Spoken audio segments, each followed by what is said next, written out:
7 de la mañana, amigos. Les comentaba que el presidente del Banco Interamericano de Desarrollo advirtió el lunes pasado sobre el efecto dominó de la guerra en Ucrania en las economías de Latinoamérica y el Caribe. Decía, algunos efectos dominó ya han comenzado a llegar a nuestros países miembros y tienen impactos en los mercados financieros sobre la inflación y los cambios en los flujos de materias primas como el gas, el trigo y los metales, señaló. Es una tragedia global y una conmoción para el orden mundial con profundas ramificaciones a futuro.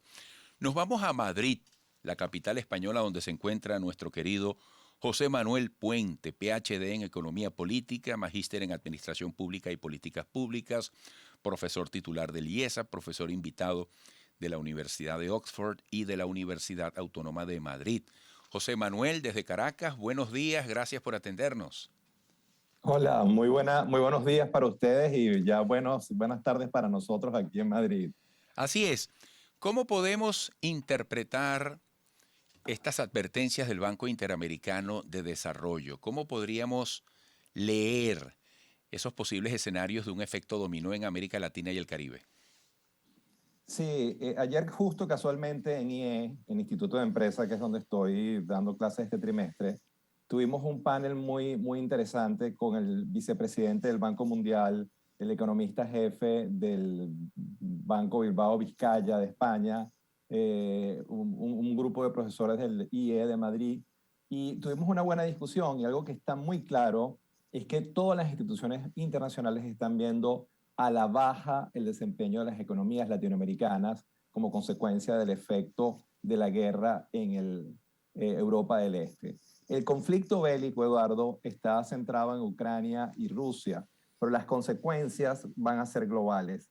Prácticamente nadie se va a escapar de las consecuencias que puede tener, entre ellas América Latina. ¿Y por qué?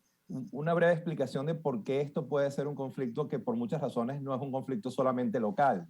Rusia, que es en este caso el invasor, es un país que produce el 6% del aluminio del mundo, que produce el 7% del níquel del mundo, que produce y provee en el mercado el 12% del petróleo que se consume en el mundo, cerca del 18-19% del trigo y el gas natural y, increíblemente, una cuarta parte, el 25% del cobre también lo produce Rusia.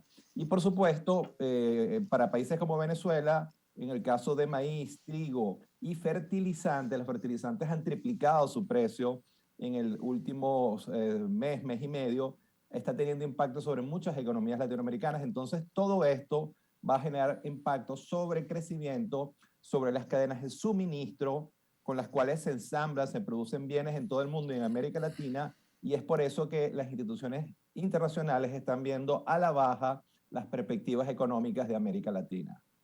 Uno puede imaginar, José Manuel, la vulnerabilidad mayor que podemos tener países como el nuestro, que en este momento tenemos tan alta dependencia de la importación. Totalmente, Eduardo. En el caso venezolano es una paradoja, pero hay un efecto doble.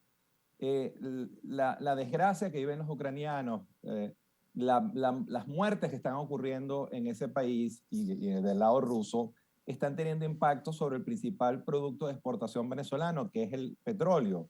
Y el petróleo ha subido de precio y eso va a traer paradójicamente como consecuencia que este año, a pesar de los impactos negativos para Venezuela, Venezuela también reciba impactos positivos porque va a recibir un mayor flujo de ingresos por exportaciones, por el petróleo, y un mayor ingreso fiscal por las exportaciones de petróleo. Ese aumento salarial que el gobierno decretó hace algunas semanas, que en mi opinión no tenía capacidad de financiarlo, lo va a poder financiar gracias a la guerra entre Ucrania y Rusia.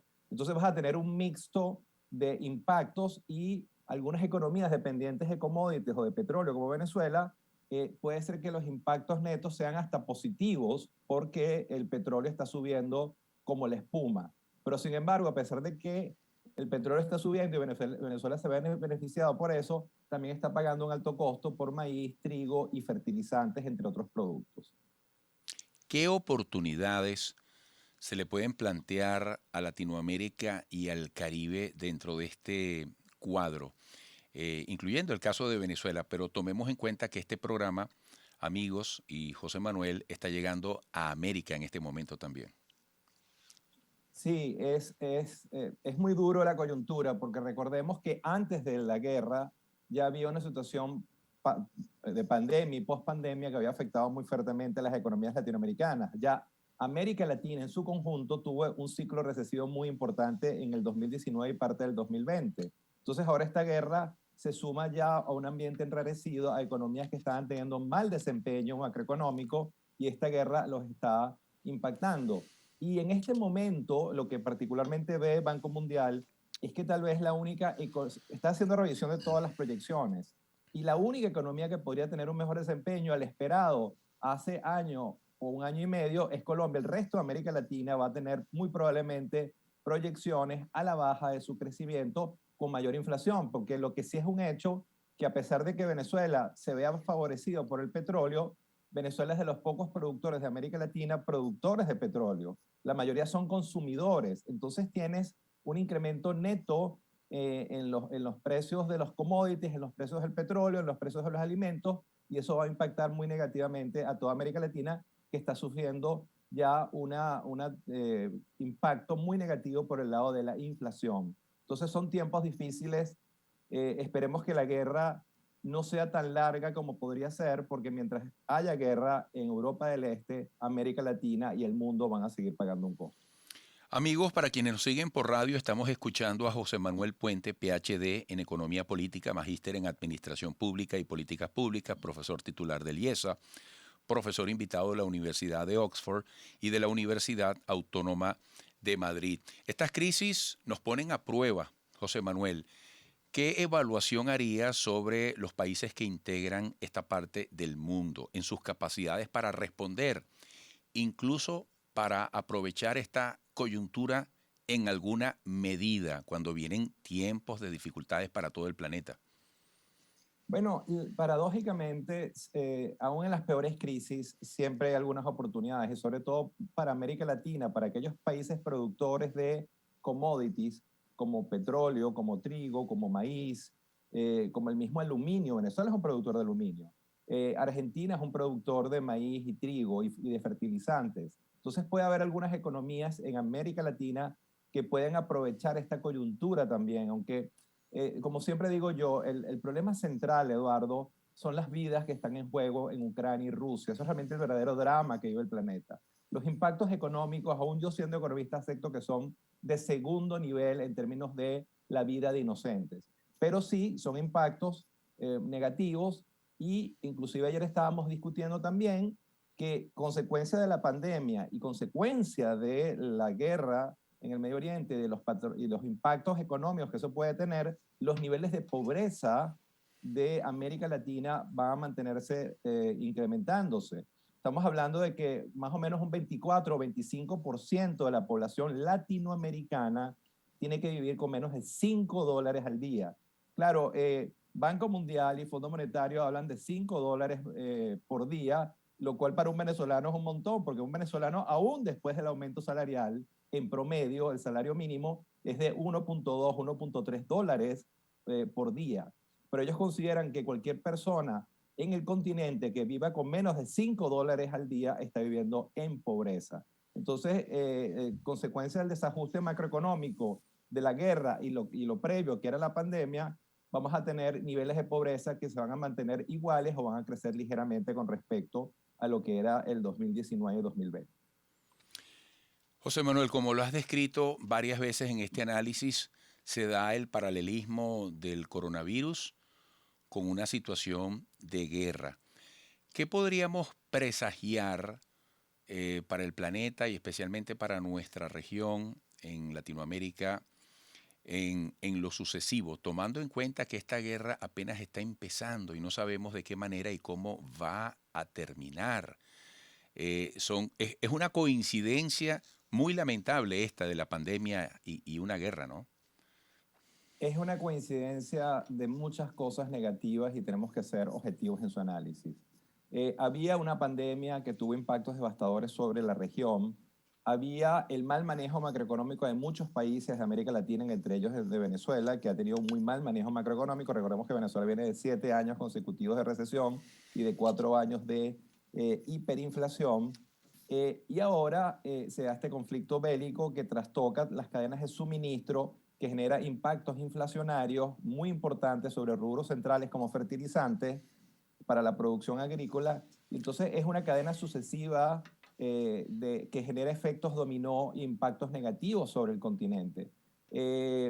Muchos de nosotros seguimos siendo optimistas, creemos que después de la tormenta vendrá nuevamente la calma, pero todos los expertos en términos de geopolítica y conflictos bélicos creen que esto va a ser un conflicto largo y por tanto tenemos que aguantar la respiración un tiempo más porque esto no va a terminar mañana y por tanto los impactos económicos sobre el mundo y sobre América Latina van a durar un tiempo más.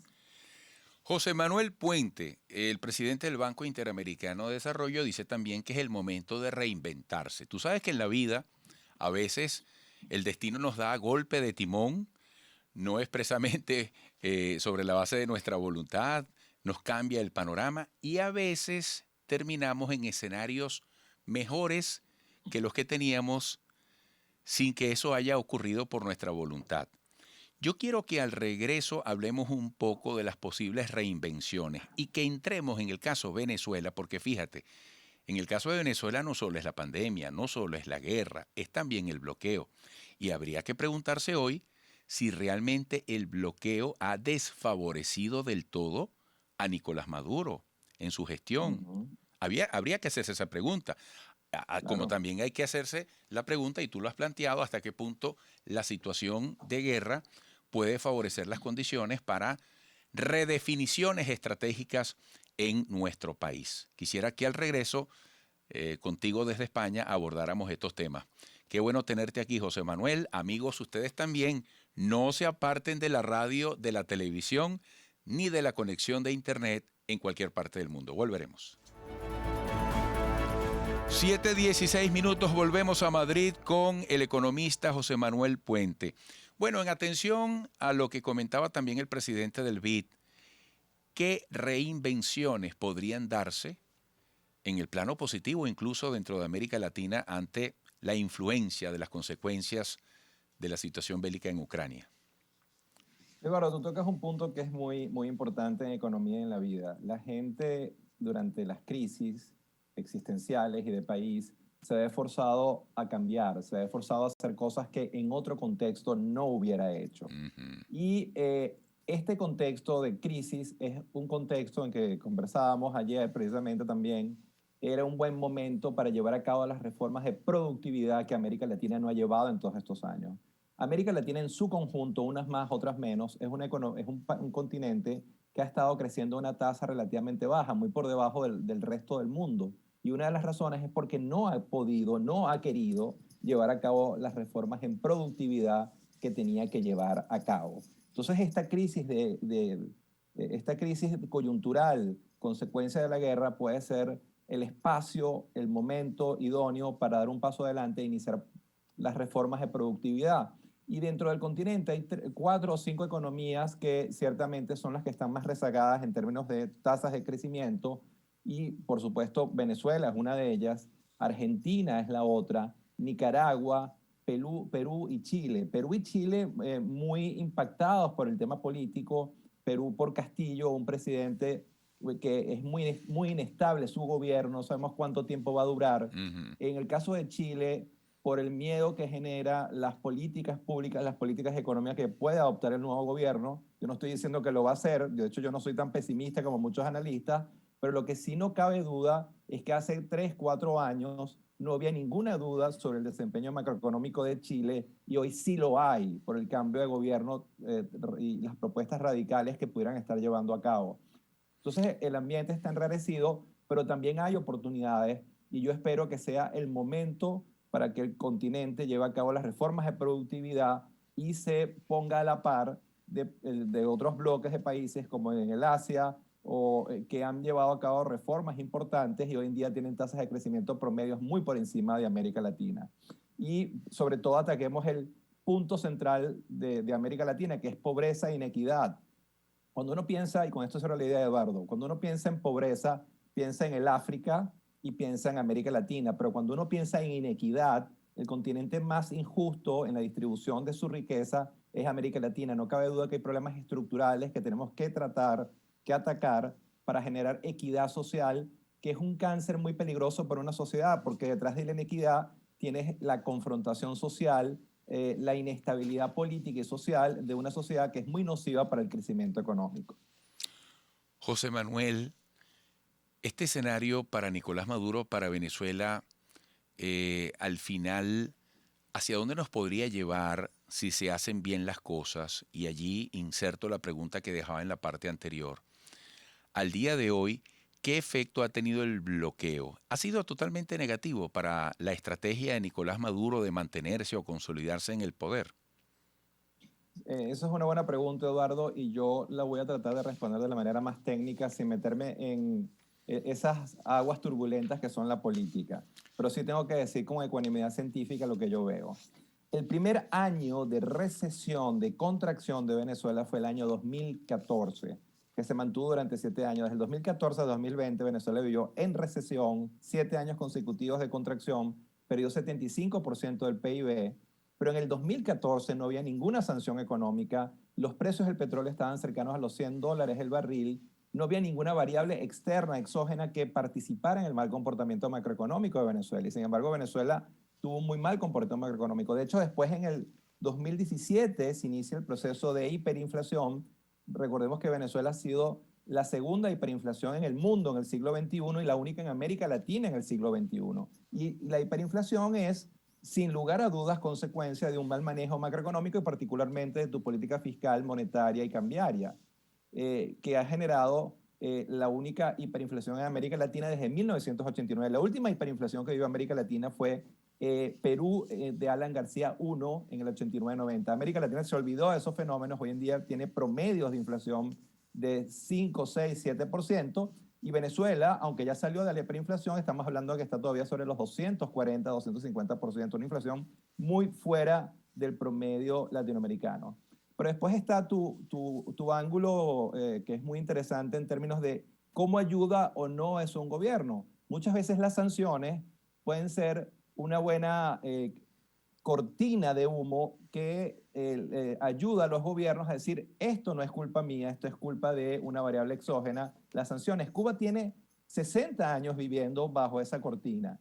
Cuba es una de las economías con el peor desempeño macroeconómico del continente y políticamente la revolución cubana ha manejado muy bien comunicacionalmente, políticamente la situación para culpar al imperio norteamericano de las desgracias económicas y sociales que viven los cubanos. Entonces sí, paradójicamente, estas sanciones, estas restricciones pueden ser un gran aliado para los políticos para evadir su responsabilidad histórica sobre las crisis. Yo espero que no sea el caso de Venezuela, espero que Venezuela recupere la sensatez, creo que ha hecho algunas cosas positivas en el último año, tal vez presionado por la crisis, A eso y yo iba. espero que siga, ¿Cuál es que vaya por ese camino. Fíjate, José Manuel, eso es importante, porque quizás las sanciones fuerzan a un gobernante a que más allá de su narrativa o sus convicciones de carácter ideológico, tenga que tomar decisiones que no habría tomado bajo esa presión. Por ejemplo, flexibilizar.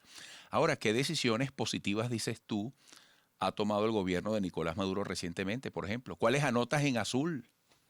Sí, no, y te digo con toda honestidad, en 7 años no había podido anotar ninguna en azul, porque el desempeño de la economía venezolana entre el 14 y 20 fue catastrófica, en términos de crecimiento, inflación, desabastecimiento. Pero tengo que reconocer que aunque yo no soy el mejor amigo de la dolarización, yo creo más en un esquema como el chileno o como el peruano, donde tienes un banco central autónomo que hace política monetaria y preservas tu moneda y con eso juegas de manera contracíclica en contra de los ciclos. Tengo que reconocer que la dolarización de facto y implementada también por el gobierno ha tenido impactos positivos sobre la economía junto a la flexibilización de los controles de precios. Esas dos medidas, entre otras, tuvieron un impacto positivo y la economía venezolana va a crecer este año. Y digamos, Eduardo, mi trabajo es acercarme a la verdad. La verdad no existe, pero hay que acercarse a ella. Y lo que Sí. es un hecho casi cuantificable con exactitud es que Venezuela va a crecer este año 4 o 5% por esos cambios en política económica, tal vez impulsados por la crisis, pero también por el conflicto bélico en Europa del Este, que está haciendo que el petróleo suba y Venezuela, como decía antes, tenga un impacto positivo en términos de ingresos por exportaciones y por ingresos fiscales asociados al petróleo. La desgracia de Ucrania y Rusia puede ser una de las virtudes de la coyuntura actual para Venezuela, paradójicamente. José Manuel, ¿qué éxito puede tener el gobierno en su evidente y anunciado plan para procurar que los venezolanos utilicemos más el bolívar?